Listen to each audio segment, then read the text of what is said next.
우리는 유럽 최초의 교회가 세워지는 빌립보에서 일어났던 사건들을 가지고 함께 말씀을 나누어 가고 있습니다.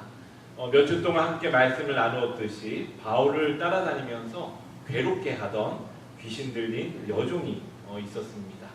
그 여종을 이제 바울이 예수님의 능력으로 귀신을 내어 쫓고 고쳐주게 됩니다.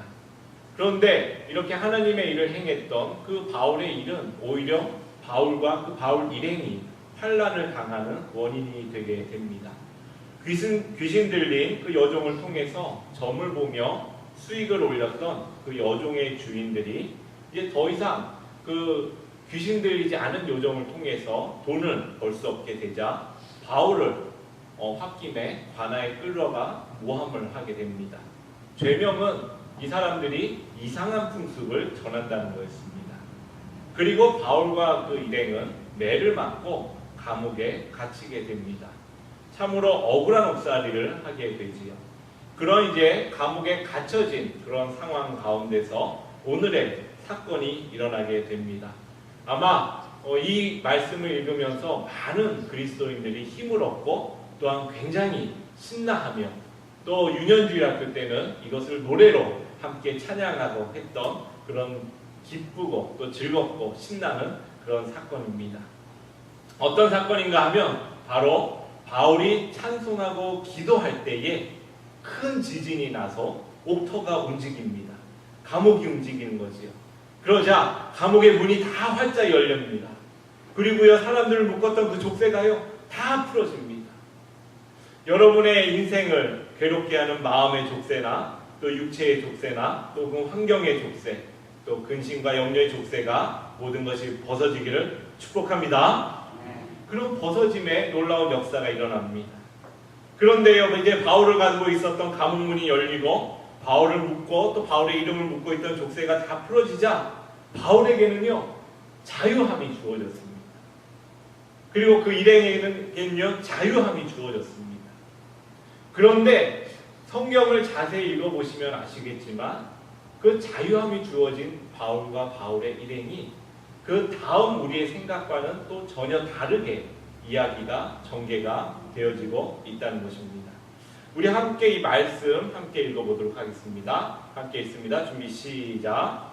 간수가 자다가 깨어 옥문들이 열린 것을 보고 죄수들이 도망한 줄 생각하고 칼을 빼어 자결하려 하거늘 바울이 크게 소리질러 이르되 내 몸을 상하지 말라 우리가 다 여기 있노라 하니. 여러분 자신이 내가 억울하게 감옥에 갇혔다고 생각해 보시기 바랍니다. 그러면 여러분은 무엇을 위해 제일 먼저 기도하시겠습니까? 억울하게 여기 갇혔으니까요. 제일 먼저 기도해야 될 것은 억울함을 풀기 위해서 좋은 변호사를 찾게 해달라고 기도하셔야 될 겁니다. 아마 그렇게 기도하지 않으시겠습니까? 하나님, 제가 억울하게 감옥에 들어왔습니다. 이 감옥에서 이 억울한 옥살이가 끝나게 해주십시오. 이제 그렇게 아마 기도할 것 같습니다. 아마 감옥에서 나가게 되는 것이 바로 그런 기도 제목이 되겠지요. 그런데요, 바울이 기도하고 찬송했을 때 아마도 억울하게 갇힌 감옥에서 나가는 것을 위해 기도하였을 것이다 라고 우리는 쉽게 생각할 수 있을 것입니다. 그런데요, 오늘 말씀을 통해서 바울이 그런 기도를 하지 않았다는 걸 알 수가 있습니다. 왜 그런가 하면요, 다 풀어지자 자, 바울이 어떻게 합니까? 크게 소리질러 이르되 내 몸을 상하지 말라. 우리가 다 어디에 있다고요? 여기 있노라. 여러분 한번 생각해 보십시오. 자, 만약에 바울이요 제가 감옥을 나가게 해달라고 기도를 했다면 옥문이 열리고 족쇄가 풀리고 자유가 주어졌을 때 가장 먼저 무엇을 해야 합니까? 감옥을 나가야 하는 겁니다. 그런데요, 오늘 말씀해 보니까 감옥을 떠나가는 것이 아니라 다 그 자리에 있었다는 것입니다. 그리고 오히려 그 간수가 목숨을 끊고자 하자 그것을 멈추도록 하고 오히려 자기 목숨이 경각에 달린 사람이 다른 사람의 목숨을 염려하고 있는 것을 보게 된다는 것입니다. 여러분 이런 생각이 안 드십니까? 그러면 하나님께서 감옥에서 내보낼 것도 아니신데 왜 감옥문을 다 여시고 그 족쇄를 다 풀어주셨을까? 왜 그 자유함을 허락해 주셨을까? 그렇지요?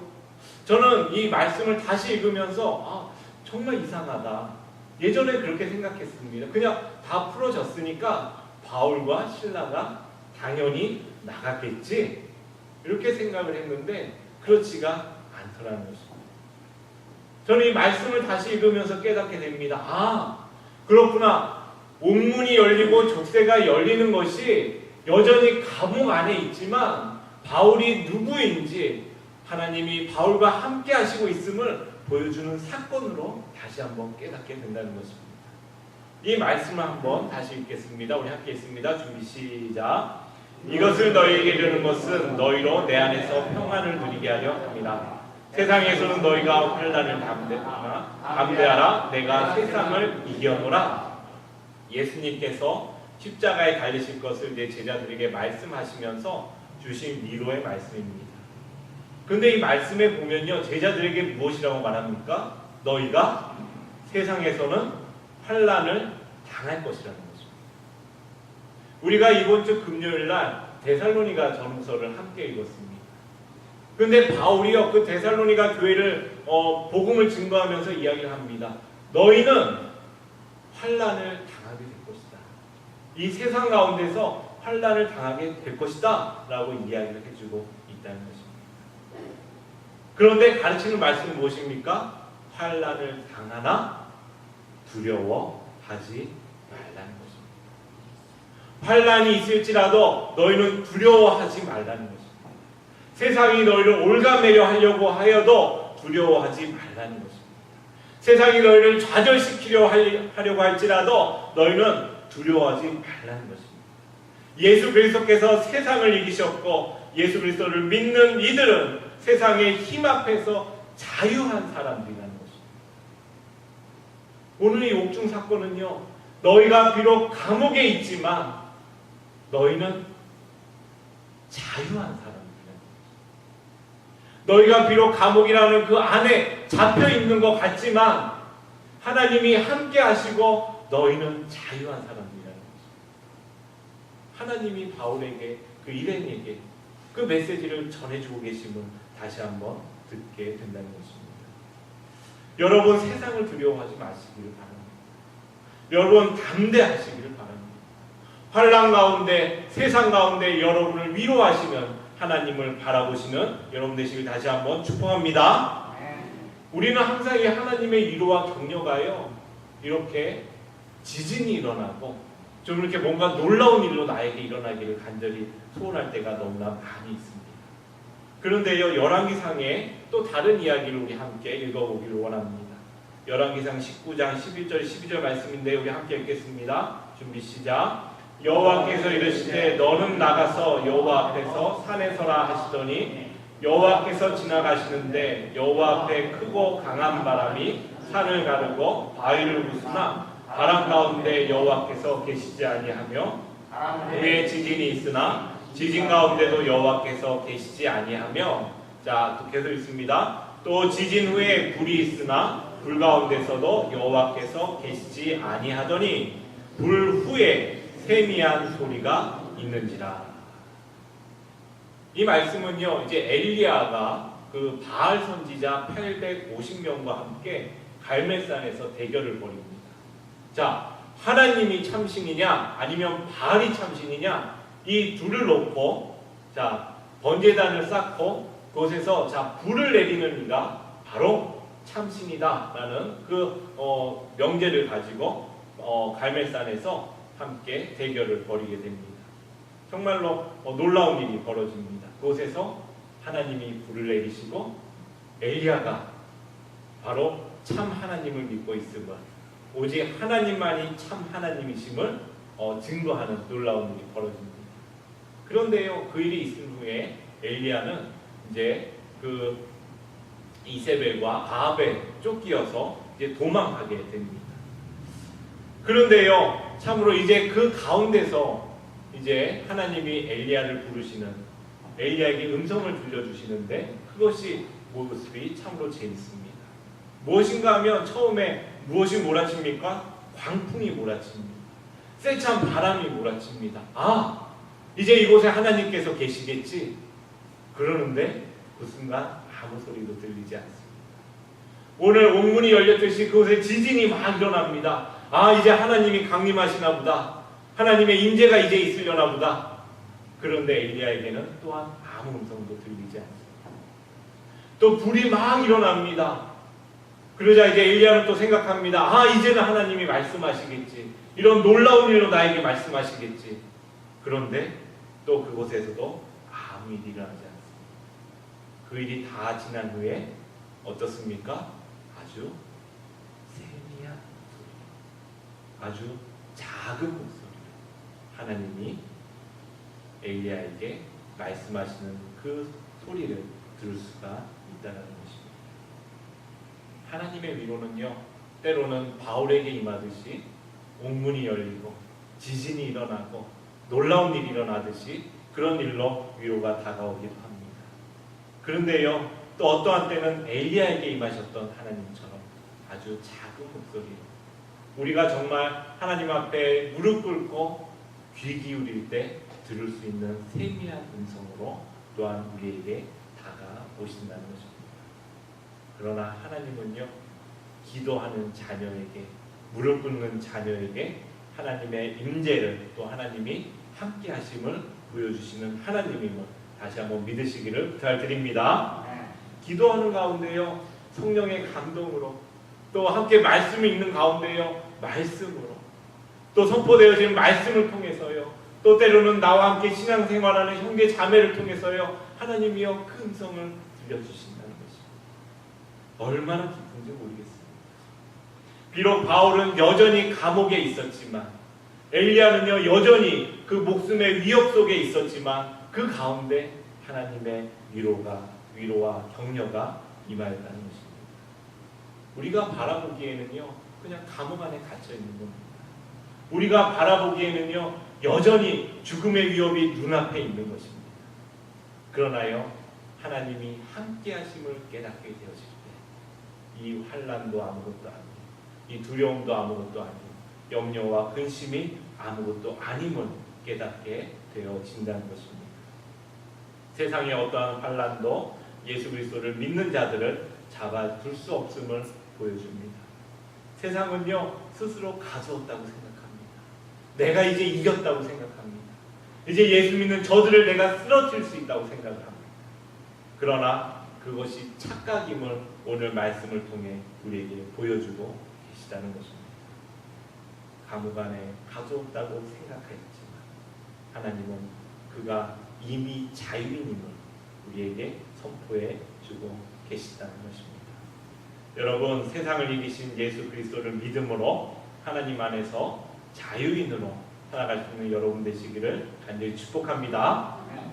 그런데요, 이 일 이후에 참으로 코미디 같은 일이 일어납니다. 여러분, 옥문을 지키던 간수가요 오히려 감옥에 갇혀있는 바울에게 무릎 꿇고 질문합니다. 이렇게 질문합니다. 우리 함께 읽어볼까요? 준비 시작. 그들을 데리고 나가 이르되 선생들이여 내가 어떻게 하여야 구원을 받으리까 하고는. 세상이 참으로 힘이 강해 보입니다. 여러분, 옥중에 있는 사람은요 간수가 제일 힘이 센 사람처럼 보입니다. 그런데 그 간수가요 오히려 바울에게 무릎 꿇고 묻는 것입니다. 내가 어떻게 하여야 구원을 받을까? 이 간수의 질문은요 사실 우리가 이렇게 굉장한 의미를 두지 않아도 이런 의미입니다. 내가 어떻게 하면 이 상황을 해결할 수가 있겠습니까? 내가 어떻게 하면 옥문이 다 열려지고 옥문이 부서지고 이런 상황에서 내가 어떻게 생명을 구할 수가 있겠습니까? 이 간수는요 실질적으로는 자기 삶에 대한 질문을 하고 있는 것입니다. 여러분, 인생을 살아가면서 어느 순간 우리는 스스로에게 묻습니다. 인생의 의미가 무엇이지? 한번 그런 질문도 하지 않으십니까? 내가 왜 살아가고 있지? 내가 열심히 살고 있긴 한데 무엇을 위해 살고 있지? 그리고 정말 수고하고 애쓰며 살아왔는데 정말 이렇게 사는 게 다인가? 이런 질문들 여러분들 하지 않으시나요? 내 인생에는 왜 이렇게 문제들이 많지? 이런 질문들을 가지고 우리는 인생을 맞이하게 됩니다. 바로 오늘 간수가 하는 질문입니다. 어떻게 해야 합니까? 이 세상 속에서 나는 어떻게 해야 합니까? 이런 질문을 하고 있습니다. 이재철 목사님이라는 분을 알고 계신지 모르겠습니다.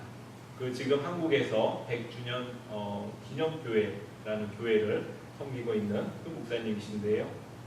이 목사님이 목회를 하기 전에 사업으로 꽤 많은 돈을 버는 그런 사업가였습니다. 그런데 1979년 이른 봄에 정말 다른 회사가 너무나 체결하고 싶었던 그런 사업이 있었는데 많은 회사들이 그 사업을 체결하지 못했지만 그 목사님이요, 그 당시에 그 사업을 따낸다고 하잖아요. 그 사업을 계약을 할 수가 있게 되었습니다. 그리고요, 이제 그 홍콩에 가서 계약을 마치고 비행기를 타고 이제 돌아오는 길에 있었습니다. 그런데 그 길 속에 이런 질문이 하나님께서 들려주셨다는 겁니다. 제철아, 그 많은 돈으로 도대체 너는 무엇을 하려느냐? 이런 질문이 들려오더라는 것입니다. 그 질문은요, 이제 자꾸 꼬리에 꼬리를 물고 나갑니다. 그래, 대체 나는 무엇을 위해 이처럼 돈에 혈안이 되어 있지? 내가 오직 돈을 위해 밤잠을 설쳐가며 이 나라 저 나라를 누비고 다니는 까닭은 무엇이지? 이런 질문을 한참 하다 보니까요, 궁극적으로 나는 왜 살지? 나의 존재의 이유는 무엇이지? 이런 질문을 하게 되었다는 것입니다. 그런데요, 답을 찾을 수가 없는 겁니다. 어떻게 해야 되지? 그래서 답을 찾을 수가 없어서 그거 계약도 체결하고 돌아와서는 그냥 술로 여러 가지 향락으로 시간을 보내기 시작합니다. 그런데 무엇을 해도 공허하기만 한 것입니다. 사업은 계속 확장되어 갑니다. 그러면서 나는 하나님의 영광을 위해서 사업을 합니다라고 이야기를 하였지만 그 마음에는 계속 공허함이 있는 겁니다. 교회도 열심히 나갔습니다. 성경운동도 많이 했습니다. 교회 봉사도 때마다 열심히 합니다. 그런데요, 그 마음의 공허함이 사라지지 않더라는 것입니다. 여러분도 이런 질문, 인생의 질문을 해보신 적이 있지 않으십니까? 며칠 밤을 지내면서 내가 왜 이렇게 살아가고 있지? 내 인생의 의미가 무엇이지? 정말 내가 미국에 와서 이렇게 열심히 살아왔는데 정말 이게 단가? 이런 생각들을 해보지 않으십니까? 간수가 바울 앞에서 묻습니다. 바울 선생님, 내 인생은 어떻게 해야 합니까? 어찌해야 됩니까? 그러자 바울의 대답은 아주 간단합니다. 우리 함께 읽어볼까요? 함께 읽습니다. 준비 시작. 이르되 주 예수를 믿으라. 그리하면 너와 내 집이 구원을 받으리라 하고. 글쎄요, 여러분 이 말씀을 읽으면서 얼마나 많은 분들이 그 해답을 찾으시는지 잘 모르겠습니다. 어떻게 보면 마치 동문서답 같습니다. 그렇지요? 내 인생에 많은 문제가 있습니다. 내가 지금 옥문이 열려있고 죄수들은 도망갈 상황이고 내일 아침에 되면 간부들이 나를 질책할 것이고 내 삶의 환경은 여러 가지로 문제가 있고 이제 나는 죽게 될 것이고 남아있는 내 가족들은 밥을 굶어야 되고 내 부모님은 누가 돌보고 내 자식들의 미래는 누가 책임져 줍니까? 나 없이 남편은 밥이나 잘 챙겨 먹을 수 있을지 모르겠습니다. 머리 대고 잠잘 곳은 있을지. 이 간수는요, 이게 상황이 문제입니다. 그런데 바울이 이야기합니다. 주 예수를 믿으라. 그리하면 너와 내 집이 구원을 받으리라. 저는 이 말씀을 읽으면서요, 제가 아주 오래전에 읽었던 한 소설이 마음에 떠올랐습니다. 리처드 마크의 갈매기의 꿈이라는 책입니다. 1960년대, 70년대 저항하는 저항 문학의 대표작으로 꼽혀지지요. 갈매기 조나단 리빙스턴이 있습니다. 아주 갈매기 이름이 멋있지요. 조나단 리빙스턴. 그런데요, 그 조나단 리빙스턴에겐 꿈이 있었습니다. 뭔가 하면 내가 보다 더 높게 그리고 보다 더 멀리 날아보고자 하는 꿈이었습니다. 그래서요, 그날이 오기를 기다리면서 자꾸 연습합니다. 더 높이 날아보고자 합니다. 그러자요, 조나단을 보면서 여러 갈매기들의 손가락질합니다. 저 미친놈들이라는 겁니다. 저 미친놈, 왜 저기서 저렇게 먹을 거 찾아야지 왜 자꾸 하늘로 높이 올라가려고 하냐는 겁니다. 너는 갈매기지 너는 독수리가 아니라는 겁니다. 너는 그냥 갈매기들처럼 살아가라는 겁니다. 그런데요, 그 갈매기 조나단은요, 멈추지 않습니다. 조금 더 날기 위해서, 조금 더 높이 올라가기 위해서 노력합니다. 그러자요, 어느 순간 이 조나단 갈매기는 자신들의 무리에서 벗어나서 헐헐 날아갑니다. 그리고는요, 더 높은 세상을 바라봅니다. 새로운 하늘과요, 새로운 세상이 열리는 순간이었습니다. 그것을 맛본 조나단 그 갈매기는요, 이제 젊은 사람들에게 그것을 가르칩니다. 여러분, 새로운 하늘을 기대하십시오. 여러분, 새로운 세상을 기대하십시오. 그러면서 이제 가르칩니다. 이제 여기서 나온 명언 중에 하나가 높이 나는 새가 멀리 본다는 것입니다. 그런데 사람들은 이것을 성공과 이제 결부시키지요. 자, 멀리 보는 것 어떻습니까? 여러분, 인생을 계획하기 위해서는 장기적인 비전을 가져야 합니다. 자, 은퇴연금을 몇 년 동안 장기적으로 놓고 부으셔야 됩니다. 또 주식을 하는 분들에게 어떻습니까? 자, 단기간에 뭘 요구하지 마시고 자, 장기로 보고 투자하십시오. 이런 이야기를 합니다. 그런데 그 의미가 아닙니다. 갈매기 조나단은요, 높이 날자 그가 만난 것이 있습니다. 그것은 새 하늘과 새 땅이라는 것입니다. 그가 높이 날자 그가 만난 것은요, 새 하늘과 새 땅을 만나자 그것을 맛보자 그에게 이제는 예전에 갈매기들이 하던 것들이 다르게 보여지는 것입니다. 비록 그가 높이 날므로 배가 고플지라도 그가 높이 날므로 피곤할지라도 그는요, 다른 세상을 보는 겁니다. 다른 것을 보게 되는 것이지. 그렇기 때문에 갈매기 조나단은 다른 삶을 살아가게 됩니다. 주 예수를 믿으라. 그리하면 너와 내 집이 구원을 얻으리라. 마치 이 말은 하나의 부적과 같은 말씀이 아닙니다. 무작정 다 잘 될 거야. 걱정하지 마. 다 잘 될 거야. 예수 믿으면 다 잘 될 거야. 그런 무한 긍정의 마음이 아니라 주 예수 그리스도를 믿으십시오. 그러면요, 여러분의 눈이 다른 것을 보게 된다는 것입니다. 여러분의 눈이요, 세상과 같이 보는 것이 아니라 세상을 넘어선 것들을 보게 된다는 것입니다. 하나님을 바라보게 되고 예수 그리스도의 은혜를 바라보게 되고 세상에 다가오는 환난 자체가 아무것도 아님을 바라보게 된다는 것입니다. 그 환난이 어떤 의미인지, 그것이 비록 힘들지만 내가 더 큰 가치를 위해서 무엇을 해야 될지 깨닫게 된다는 것입니다.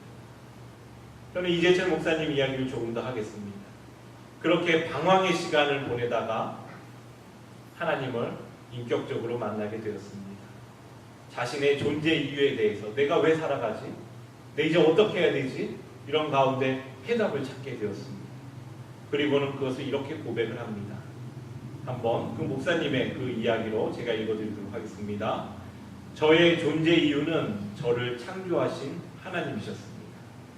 제가 살아야 할 궁극적인 이유는 그분과 바른 관계를 맺고 그 관계를 심화하는 것이지요. 허공 속으로 허망하게 사라져버릴 나의 시간을 그분의 말씀 안에서 영원하고도 참된 생명으로 건져 올리는 것이었습니다. 오늘 이 시간 교회에 나오지만 여전히 인생의 의미를 찾지 못해 방황하시는 분들이 계십니까? 우리 주 예수 그리스도를 인격적으로 만날 수 있도록 성령께서 인도해 주시기를 다시 한번 축복합니다. 혹시 오늘 삶의 여러 환난으로 힘듦으로 힘들어하시는 분들이 계십니까? 세상을 바라보지 마시기를 바랍니다. 폭풍우 치는 나를 삼킬 것 같은 거대한 파도를 바라보지 마시기를 바랍니다.